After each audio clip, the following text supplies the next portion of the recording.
하나님께서 이 말씀으로 우리에게 은혜 주시기를 소망합니다. 여러분 혹시 평소에 감사를 잘 표현하고 또 고백하며 살고 계신지요? 우리는 감사하며 살아간다는 것이 참 중요하다라는 사실을 누구나 잘 알고 있으리라 생각합니다. 하지만 실제 우리 삶에서 그렇게 감사를 고백하고 표현하며 살아간다는 건 생각만큼 쉽지 않은 거죠. 그런데 참 신기한 것은 저도 여러 사람들을 만나고 또 주변의 사람들이 살아가는 모습을 보게 되면 어떤 사람은 나와 분명히 똑같은 일을 겪고 있으면서도 감사를 표현하는 사람이 있고 또 반대로 똑같은 상황에서도 불평하거나 부족한 것을 먼저 바라보는 사람이 있는 것을 보게 됩니다. 예를 들면 이런 겁니다. 요즘 휴가철이지 않습니까? 그래서 가족들과 모처럼 이제 여행을 갔는데 비가 내려서 날씨가 좋지 않았던 거죠. 그때 한 사람은 여행을 갔다 돌아오면서 이렇게 이야기하는 겁니다. 그래도 오랜만에 우리 가족들이 함께 할 수 있는 시간이 있어서 너무 좋지 않았어? 비가 내린 덕분에 오히려 이렇게 날씨 더운 날씨에 덥지 않게 우리가 여행할 수 있었잖아. 참 감사하네 라고 고백하는 거죠. 그런데 똑같이 여행을 다녀온 한 사람은 또 이렇게 이야기하는 겁니다. 하필 여행 왔는데 비만 잔뜩 보고 왔네. 힘만 들고 괜히 갔다 왔어. 그렇게 멀리까지 그냥 갔다 오지 말걸 하면서 그렇게 이야기를 하는 거죠. 절대 저희 가족 이야기는 아니니 네, 오해하지 마시기 바랍니다. 똑같은 여행을 다녀왔습니다.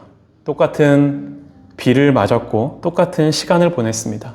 그런데 한 사람에게는 감사할 일이 남았고 또 다른 한 사람에게는 불평할 일이 남게 된 것이죠. 아주 단적인 예를 들어드렸지만 우리의 일상도 크게 다르지 않습니다.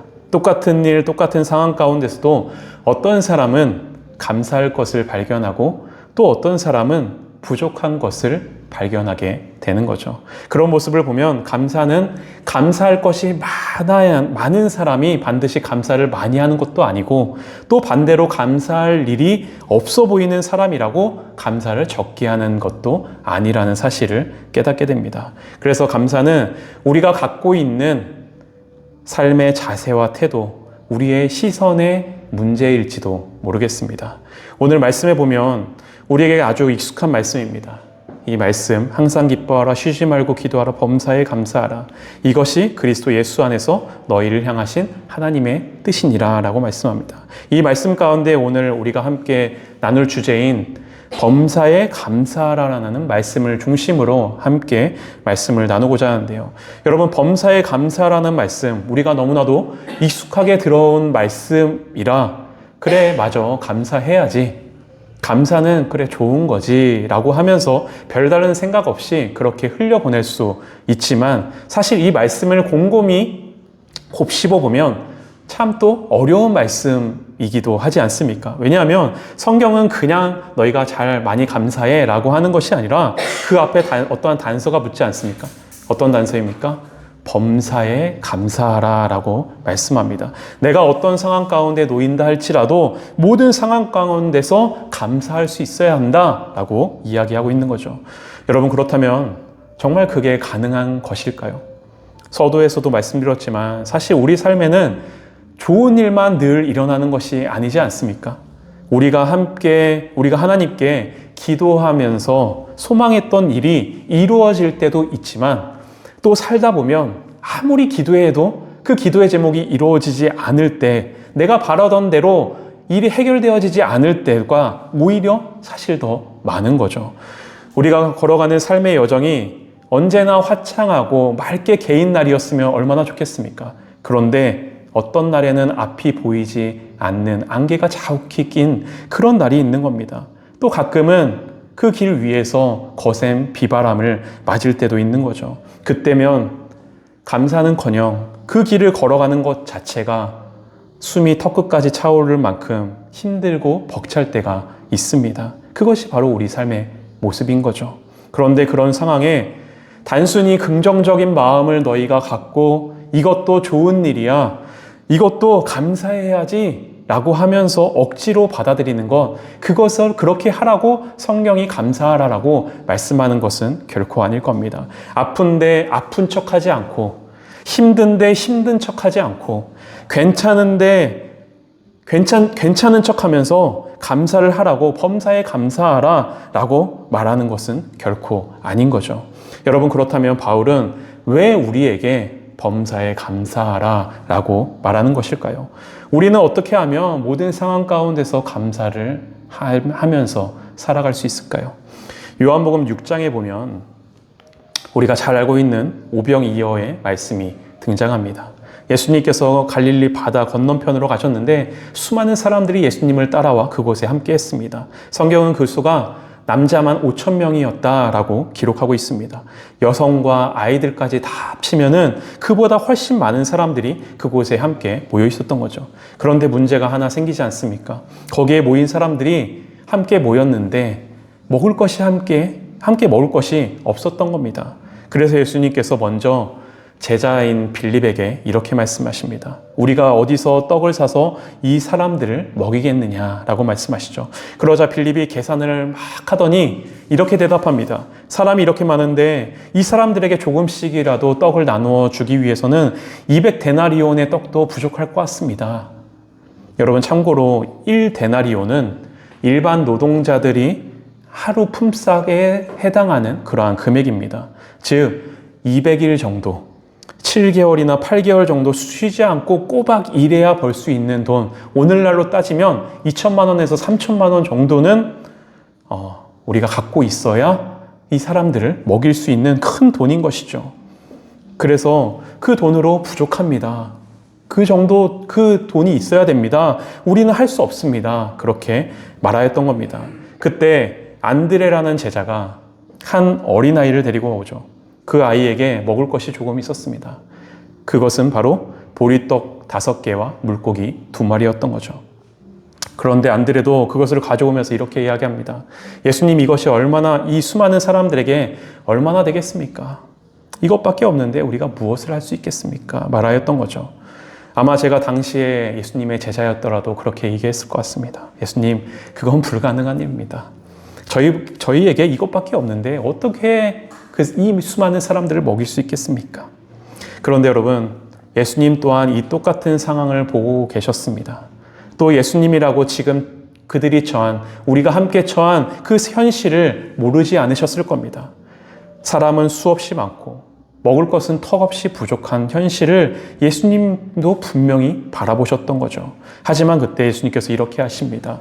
그 보리떡 5개와 물고기 2마리, 그것을 손에 쥐고 이렇게 하시죠. 예수님께서 떡을 가져 축사하신 후에 앉아있는 자들에게 나눠주시고 물고기도 그렇게 그들의 원대로 주시니라. 여러분, 여기서 축사하셨다라는 것은 쉽게 말하면 하나님께 감사했다라는 것입니다. 그런데 우리가 여기서 주목할 것은 예수님께서 그렇게 감사를 하신 것은 12바구니가 가득 차고도 넘치게 남는 것을 보시고 하나님 이렇게 풍성하게 주셔서 감사합니다, 그렇게 고백하셨던 것이 아니라는 사실인 거죠.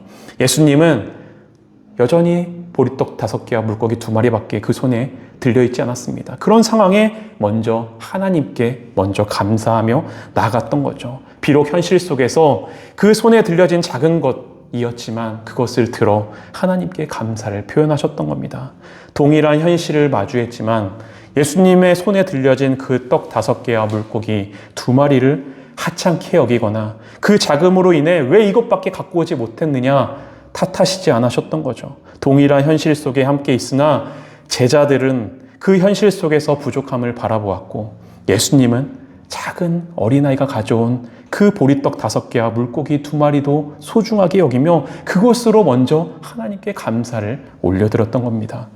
물론 그것은 충분치 않았고 현실적으로 턱없이 부족했죠. 하지만 예수님은 부족하다는 이유로 그것을 아무것도 아닌 것으로 여기지 않으시고 이미 주어진 이것 또한 하나님께서 우리에게 주신 것이라 여기며 그것에 감사하셨던 거죠.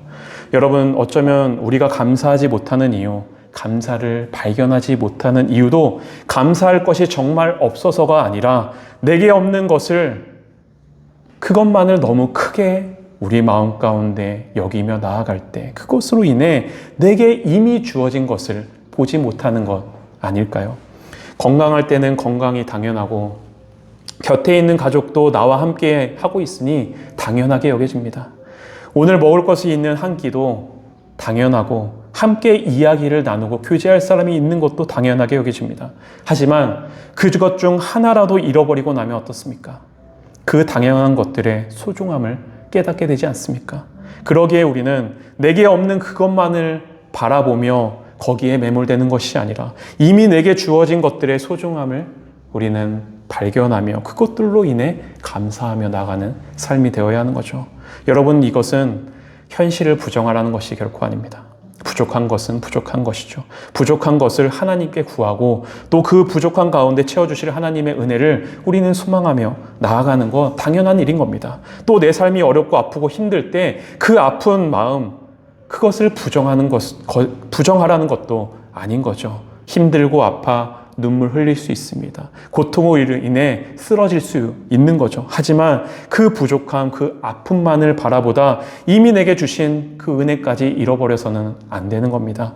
먹구름이 하늘 전체에 덮은 것처럼 보여도 우리가 시선을 조금만 돌려보면, 그리고 조금만 기다리며 보면 그 너머에 빛이 여전히 존재하고 있음을 발견하게 되듯이 우리의 부족함, 우리의 아픔이 우리 삶의 전부가 아닌 것이죠.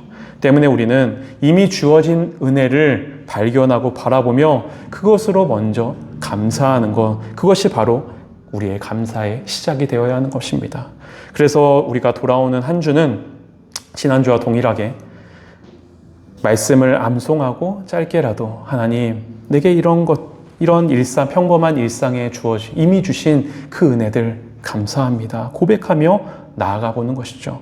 그동안 너무나도 당연하게 지나쳐온 것들, 당연하게 익숙하게 받아들였던 그 은혜들을 하나씩 다시 발견하며 감사를 표현하는 것, 그렇게 짧게라도 하나님 감사합니다 고백할 수 있는 우리가 되었으면 좋겠습니다. 감사는 거창한 것, 놀라운 기적이 일어나면 할 수 있는 것이 아니라 떡 5개와 물고기 2마리, 그것으로도 평범한 어린아이가 먹는 그 한 끼의 음식으로도 감사할 수 있는 것이 우리의 마음이어야 하는 것입니다. 그런데 여러분, 여기서 한 걸음 더 우리가 조금 더 나아가길 소망합니다. 왜냐하면 우리가 아무리 이미 주어진 것을 발견하며 감사하며 살아간다 할지라도 우리 삶에는 때때로 그것마저도 흔들릴 때가 있기 때문인 거죠. 건강으로 인해 감사했습니다. 그런데 어느 날 건강을 잃어버릴 수도 있지 않습니까? 가족으로 인해 감사했는데 어느 날 그 소중했던 그 가족과 헤어지는 순간이 찾아올 때가 있는 겁니다. 일할 수 있음에 감사했는데 하던 일이 어려워질 수 있고, 내게 주어진 환경으로 감사했는데 그 환경이 하루아침에 달라질 수 있는 것이죠. 그러면 그때는 우리는 무엇으로 감사해야 할까요? 내게 이미 주어진 그것에서 감사를 찾았는데 그 주어진 것마저 사라져버린 그날, 우리는 무엇으로 감사할 수 있겠습니까?